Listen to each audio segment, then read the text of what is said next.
नाज़रीन, Maharashtra assembly election का घमासान शुरू हो चुका है। तमाम ही सियासी पार्टियां और इन तमाम ही सियासी पार्टियों के छोटे बड़े नेता अब पूरी तरह से मैदान में उतर चुके हैं, एक दूसरे के खिलाफ बयानबाजियों का, इल्ज़ाम तराशियों का और अपने आप को इस महाराष्ट्र की सियासत का सबसे बड़ा करता धरता और अपने आप को सच्चा अवामी खिदमतगार बताने की कवायद शुरू हो चुकी है। इस तरह की बातें गुज़िश्ता लोकसभा इलेक्शन के बाद से ही की जा रही थी कि महाराष्ट्र में अब मुसलमानों को उनकी आबादी के एतबार से सियासी हिस्सेदारी मिलना ज़रूरी है ताकि मुसलमानों को उनका सियासी हक मिल सके। मुसलमानों के कई दहाइयों से इल्तिवा में पड़े बुनियादी अहम और संजीदा मसाइल हल हो सके, इसी को लेकर तमामी सियासी पार्टियों पर दबाव बनाना शुरू हो चुका था। लेकिन 2 या 3 दिन में महाराष्ट्र असेंबली इलेक्शन की तारीखों का ऐलान किसी भी वक्त किया जा सकता है। नाजरीन, इसी के साथ साथ अब आपको बता दें कि अगर महाराष्ट्र की 288 असेंबली सीटों की अगर बात की जाए तो इस वक्त महाराष्ट्र के मुसलमानों को सियासी तौर पर कमज़ोर करने की, उन्हें सियासी तौर पर यतीम करने की और उन्हें सियासी तौर पर एक तरह से किनारे लगाने की कोशिशें, साजिशें, कवायद और मंसूबे ऐसा लग रहा है कि अब शुरू हो चुके हैं। नाजरीन, महाराष्ट्र में 288 असेंबली सीटों में अगर इस वक्त की बात की जाए तो इस वक्त महाराष्ट्र की 288 असेंबली सीटों पर सिर्फ 10 मुस्लिम अराकीन असेंबली है, जो मुसलमानों की आबादी के हिसाब से ऐसा कहा जा सकता है कि उनके साथ सीधे सीधे सियासी नाइंसाफ़ी है, उनका हक अब तक मारा गया है। लेकिन इसके बावजूद मुसलमान अब भी सियासी तौर पर ऐसा लग रहा है कि बेदार होने के लिए तैयार नहीं है। नाजरीन, महाराष्ट्र की 288 असेंबली सीटों पर ऐसे कई हलके हैं, यानी 4045 असेंबली हलके ऐसे हैं कि जहां पर मुसलमानों की आबादी फैसला कुन है। यहाँ के मुसलमान अपने नुमाइंदे को असेंबली तक पहुंचा सकते हैं अगर मुसलमान इत्तेहाद का मुजाहरा करे,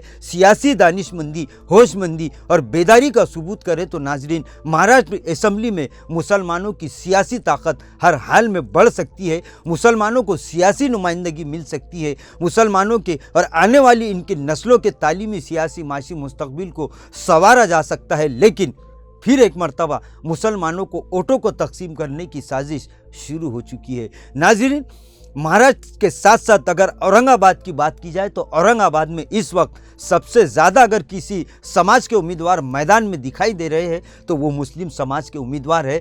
हर असेंबली हलके से लगभग 5 से 6 मुस्लिम उम्मीदवार मैदान में उतरने के लिए कमर कस चुके हैं, लंगोट तैयार कर चुके हैं और ऐसा लग रहा है कि फिर एक मर्तबा एक साजिश के तहत मुसलमानों के वोटों को तकसीम करने का खेल शुरू हो चुका है। नाज़रीन, औरंगाबाद सेंट्रल और औरंगाबाद पूर्व यानी मशरिकी असेंबली हलके पर हमेशा मुस्लिम वोटों के साथ साथ तमामी समाजों के वोटों की नज़रें लगी हुई थी। ऐसा कहा जा रहा है कि इन दोनों ही असेंबली हलकों से मुस्लिम उम्मीदवार आसानी से अगर मुसलमान सियासी इत्तेहाद का मुजाहरा करे तो मुंतखब हो सकते हैं।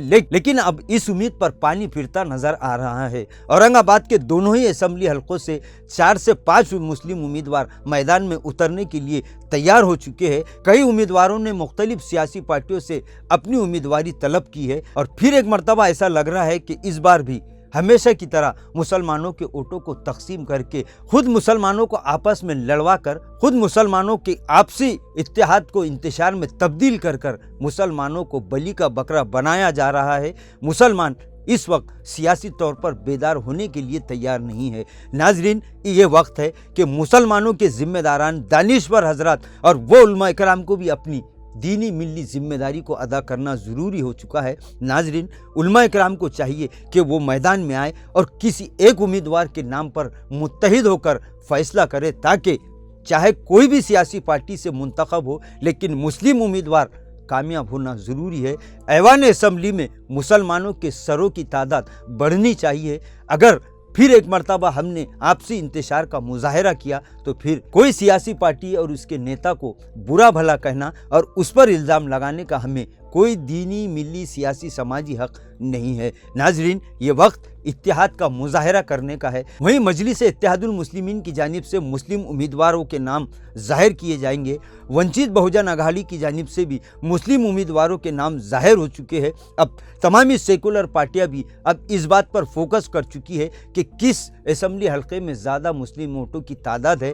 अब इनकी जानिब से भी कई मकामात पर मुस्लिम उम्मीदवारों के नामों का ऐलान किया जाएगा। लिहाजा ये वक्त बैठकर, ये सर जोड़कर बैठकर मशवरा करने का और अपनी सियासी ताकत को अमली तौर पर मजबूत करने का ये वक्त है। लिहाजा तमामी समाजी, मिली, दीनी, तालीमी, इल्मी और तमामी सियासी दानिश्वर और ज़िम्मेदारान और मुसलमानों के कायदीन से एक दरख्वास्त है कि महाराष्ट्र सतह पर एक ऐसा प्रेशर ग्रुप बनाया जाए कि वो महाराष्ट्र की 200 असम्बली सीटों पर नहीं, बल्कि वो असम्बली हल्के जहाँ पर मुसलमान फैसला कुन हैसियत रखते हैं वहाँ जाकर सर्वे किया जाए और किसी एक नाम पर इत्तेफाक करके मुसलमानों की सियासी ताकत को इस मर्तबा ऐवान असम्बली में बढ़ाने के लिए पुरजोर कोशिश की जाए, क्योंकि ये एक मौका है ये मुसलमानों की सियासत का, महाराष्ट्र के मुसलमानों का एक तौर पर सियासी टर्निंग पॉइंट जिसे कहा जा सकता है। आपसे एक दरख्वास्त है, मुसलमान किसी एक ही नाम पर इत्तेफाक करे और इसे ही